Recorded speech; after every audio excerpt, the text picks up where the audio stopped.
This is Andi Purewal, Boxing Social in association with Betfred. We're in New York and I'm joined by Callum Smith. Callum, firstly, how are you? Yeah, I'm good, mate. How yourself? All good. It's good to catch up with you. Haven't seen you for a while now. Before we do touch on yourself, obviously the reason you're here is your brother gets ready to face Jessie Vargas in a fight which has been spoken about for a while, was meant to happen previously and been pushed back. Is this personal for Liam, Callum? I asked Jessie this, he said it's personal. I asked Liam yesterday, he said it can be personal if it has to be.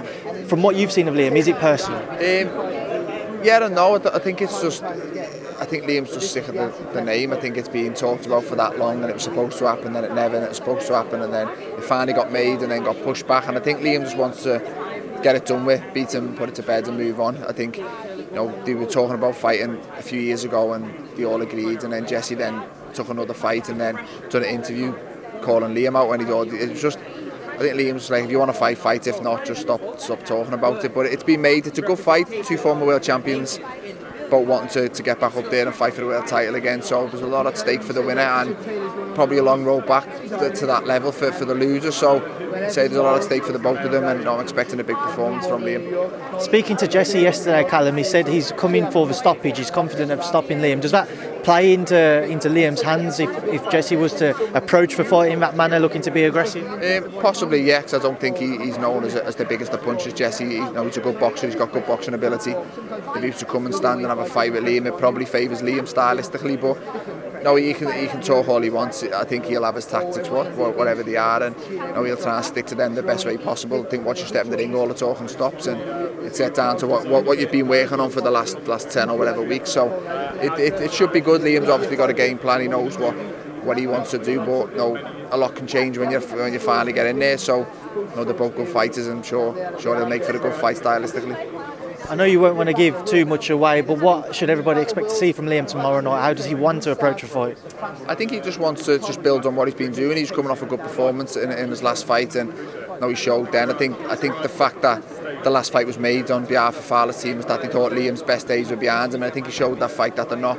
And Liam knows himself what he's got left and what he's capable of, and he wants to be a two-time world champion, and I think a win Saturday night puts him one step closer there and puts him in a good position. I mean, you mentioned becoming a two-weight world champion in Liam's case. You have that undisputed bout, the rematch between Charlo and Castano. Firstly, what's your take on it this time around, Callum? I was speaking before, I thought Castano won the first one, definitely. I think we can see more of a better Charlo in the second one rather than more of a better Castano. I think Castano boxed very well first time round. Charlo not so much, maybe it was just because of how good Castano boxed, but I think if I had to pick, I'd probably say Charlo, but I don't know enough about the two of them to give a proper prediction. But from what I've seen in the first fight, and obviously I know Charlo a little bit more, I think Charlo might do it this time. And kind of linking it to Liam, what do you think he would prefer? Another crack at World Honours, waiting for a chance there, or I asked him about the potential Cal Brook fight coming back up. Do you think he'd love that, a domestic clash? Yeah, I think he would, but again, I think a bit like the Vargas one, the Brook one was mentioned a while ago, and I think Liam boxed and then they asked Liam to be ringside at Brook's one, and then after it just didn't really materialise. So I don't know how much Brook wants that on his side. So I think Liam's just at the point now where if you want to fight. If not, just not time wasting. He's not getting any younger. So I think, look, if it was offered to him, then I'm sure he'd love that fight, a domestic fight. But if not, I think he wants to be a world champion. I think he'll go wherever the best fights are. Callum, away from Liam, just the latest on yourself. What is the latest?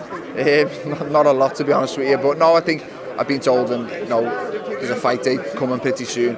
Hopefully I'll have news within the next week or so, and I just want to get back in there. I've been out a while again for no reason of my own, but I've been in boxing a long time. Things aren't always straightforward, and little things happen, dates getting pushed back, but I live a good life. I'm always in the gym, so I'm ready to go. As soon as I get the date, I'll step my training up and look forward to just getting back in there and getting one step closer to where I want to be. I spoke to Eddie yesterday and he said that he was targeting the AJ Usyk 2 card for yourself.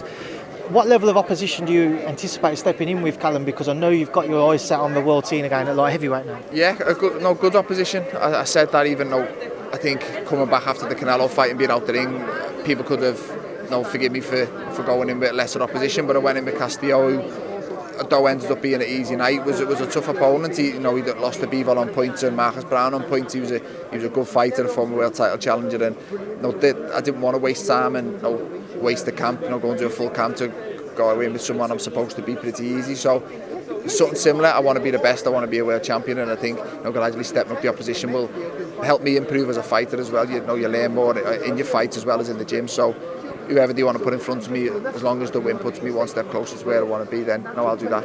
There's a few fights which kind of tie up those world titles. Just trying to get your thoughts on. Start off with Canelo-Bivol next weekend, your former foe Canelo. What are your thoughts on that fight? I think it's a good fight, to be honest with you. People are just assuming it's a Canelo win and what he's going to do next. He's going to go and fight Triple G or whatever. And Bivol's very good. He's good at what he does. He doesn't set the world alight. He's not the most exciting to watch, but he's undefeated. He always does enough. He's very hard to beat, and he does little things in there. I don't know. He's just very good at what he does, and he always seems to just do enough. And I think he'll be a tough night for Canelo. I think he'll be hard to beat. I do think Canelo beats him, but I think it'll be close. Do you think it's one of those where if he was to go to the scorecards, it would work against Dimitri? Because that's something which people have mentioned. Like, I actually feel Dimitri could look for better of a 2 on the night, but he won't get the rub of a green on the card. Possibly, yeah. I said he's not the most exciting to watch. I think once you've watched his first 3 rounds, that's probably what you're going to get for 12. And there's been a few fights where you think you probably could stop him here, and he seems to just stay in the same gear. He doesn't really take too many chances, but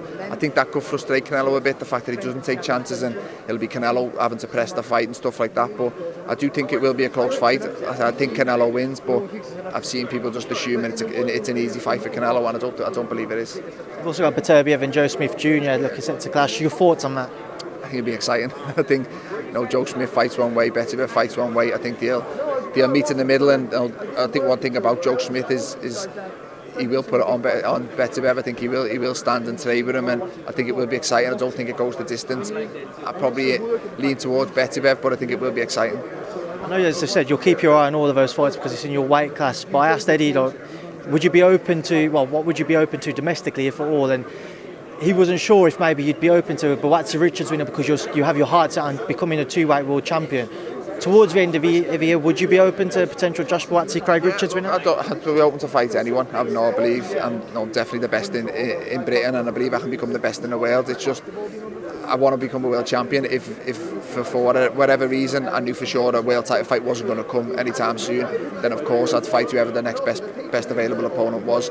If you say it's this fight or a potential world title fight, then I'd go with where the belt is. But if I know for sure the belt isn't going to come, then of course I'd be open to fighting anyone. What do you make of Buatsi-Richards? A good fight. I think Richards is definitely the best person Buatsi's fought. I think Buatsi beats him, but he may not get it all his own way. But I definitely think Buatsi comes out on top. Right, Callum, we'll leave that there now. I'll leave you to go and join up with your brothers. Appreciate your time. Good to catch up with you. Thank you. Mate, thank you.